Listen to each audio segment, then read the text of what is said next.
성도 여러분 안녕하세요. 말씀 묵상 리바이블입니다. 시작된 한 주도 진리의 말씀을 신뢰함으로 소망 중에 살아가시기를 축복합니다. 오늘 하나님께서 우리에게 주신 말씀은 스가랴 6장 11절에서 15절까지 말씀입니다. 함께 읽겠습니다. 은과 금을 받아 면류관을 만들어 여호사닥의 아들 대제사장 여호수아의 머리에 씌우고 말하여 이르기를 만군의 여호와께서 이같이 말씀하시되 보라 싹이라 이름하는 사람이 자기 곳에서 솟아나서 여호와의 전을 건축하리라. 그가 여호와의 전을 건축하고 영광도 얻고 그 자리에 앉아서 다스릴 것이요 또 제사장이 자기 자리에 있으리니 이둘 사이에 평화의 의논이 있으리라 하셨다 하고 그 면류관은 헬렘과 도비아와 여디아와 스바냐의 아들 헨을 기념하기 위하여 여호와의 전 안에 두라 하시니라.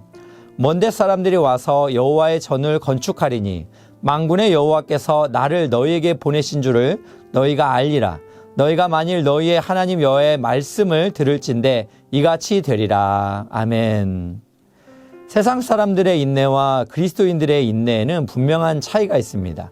그것은 바로 소망의 있고 없고입니다. 세상 사람들은 고난을 견디고 버티는 것, 오래 참는 것 정도로 인내를 이해합니다만 그리스도인들은 소망 되시는 하나님을 신뢰하며 하나님의 때와 도우심을 기다리는 것이 바로 인내입니다. 우리는 스가랴 말씀들을 통해서 조상들의 범죄함으로 이방 나라의 포로로 잡혀온 이스라엘 백성들이지만 하나님께서는 약속하신 대로 70년이 지나자 다시 이스라엘을 회복시키시며 성전을 짓게 하시며 소망을 주시는 분임을 깨달을 수가 있었습니다. 오늘 본문은 하나님께서 6장 8절까지 스가랴 선지자를 통해서 8가지 환상을 보여주시며 말씀하셨습니다. 그리고 이제 9절에서 15절까지를 보면 하나님께서는 스가랴 선지자에게 바벨론에서부터 돌아온 사람들에게 은과 금을 받아서 면류관을 만들어서 대제사장 여호수아에게 관을 씌우고 말씀을 선포하십니다. 그런데 오늘 말씀에서 매우 중요한 부분은 바로 12절입니다. 만군의 여호와께서 말씀하시되 보라 싹이라 이름하는 사람이 자기 곳에서 돋아나서 여호와의 전을 건축하리라 라고 말씀하셨습니다. 개역 개정 성경은 싹이라고 번역했지만 이전 개역 한글 성경은 순이라고 번역했습니다. 여기서 싹, 즉 순은 예수 그리스도를 나타냅니다. 다윗의 왕조는 베인 나무처럼 여호와의 심판으로 역사 속으로 사라졌지만 약속된 다윗의 아들이 올 것이며 그는 백향목과 같은 위풍당당한 모습이 아니라 작은 싹처럼 나타날 것을 말씀합니다. 처음 돋아난 싹은 밟히면 죽을 것처럼 연약해 보입니다. 그러나 그리스도께서는 우리의 죄를 대속하시기 위하여 육신을 입고 연약한 모습으로 세상에 오셨습니다. 그리고 예수님은 십자가에서 죽으셨지만 부활하셔서 더 이상 연약한 싹이 아니고 온 세상을 심판할 왕으로 나타나셨습니다. 이렇게 싹이라는 이름으로 불리는 예수님은 이 땅에 왕적 영예를 얻을 것이며 그의 의자 위에서 다스리며 진정한 성전을 건축할 것입니다. 그래서 요한복음 2장 19절을 보면 예수님께서 유대인들을 향해서 너희가 이 성전을 헐라 내가 사흘 동안에 일으키리라고 대답하신 것은 바로 이 말씀에서 나온 것입니다.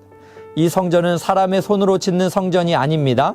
예수님은 성전된 자기 육체를 가리켜 말씀하신 것입니다.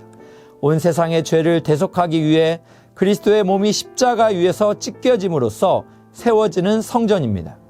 유대인들은 당시 성전을 사모하는 열심이 가득했지만 진정한 성전으로 세워질 예수님을 알아보지 못했습니다. 그래서 이 말씀의 의미도 깨닫지 못했던 것입니다. 오늘 말씀 13절도 이어서 보시면 그가 여호와의 전을 건축하고 영광도 얻고 그 자리에 앉아서 다스릴 것이요 또 제사장이 자기 자리에 앉으리니 이둘 사이에 평화의 의논이 있으리라 라고 이렇게 말씀하고 있습니다. 이 말씀은 한 메시아 속에서 왕과 제사장의 두 직분이 조화를 이룰 것을 의미합니다. 그것을 이둘 사이에 평화의 의논이 있으리라 라고 표현한 것입니다. 왕 같은 제사장으로서 제사장 같은 왕으로서 예수님의 직분에는 다툼이 없고 샬롬, 즉 평화의 조화로움만 있을 것입니다. 지금까지는 이 두 직책 사이에 갈등이 있었고 어느 누구도 두 직책을 겸할 수가 없었습니다. 아무도 그럴 능력이 없었기 때문입니다. 실제로 우시야 왕으로서 우시야는 왕이지만 제사를 드리려다가 문둥병이 걸리기도 했습니다. 그러나 예수 그리스도는 죄 없는 왕이시기 때문에 능히 그 백성들을 위해 제사를 드리실 수 있고 영원히 왕으로서 다스릴 수도 있는 것입니다.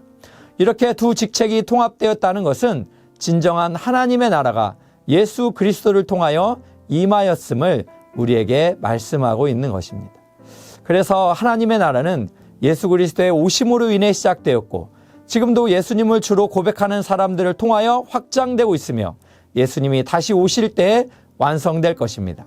그러므로 우리는 어떠한 환경에서든지 싹이라고 불리며 연약한 모습으로 오셨지만 하나님 나라를 시작하시고 완성하실 예수 그리스도를 신뢰함으로 하나님께 소망을 두고 살아가시기를 바랍니다.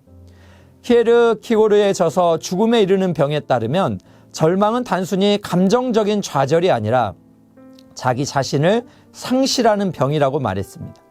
인간이 자신의 자기를 창조한 하나님과의 관계를 잃었을 때 절망에 빠진다고 보았습니다. 따라서 절망에서 벗어나는 방법은 다시 하나님과 관계를 맺는 것, 즉 신앙, 믿음을 통해서만 가능하다고 주장했습니다.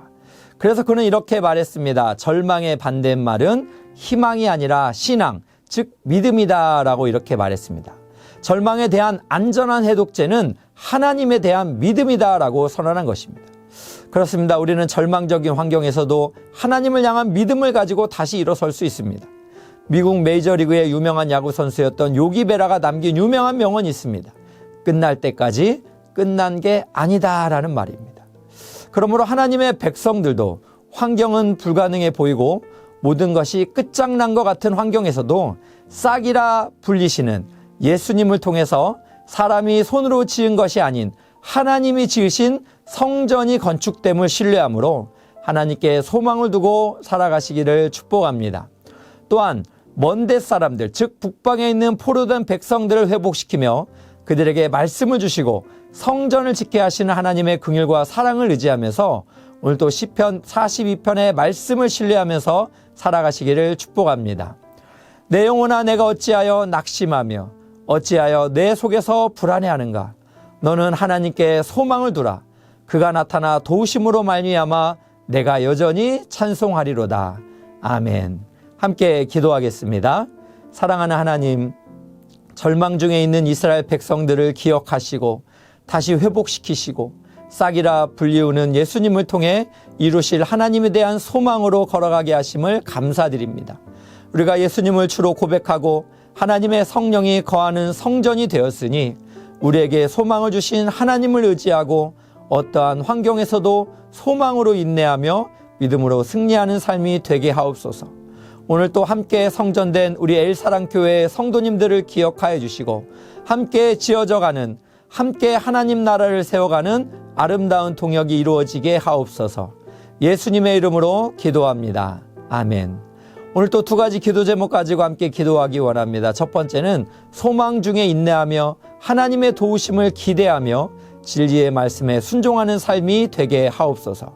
두 번째는 성전된 엘사랑교회 공동체가 하나님의 나라를 세워가는 축복의 통로가 되게 하옵소서. 함께 기도하겠습니다.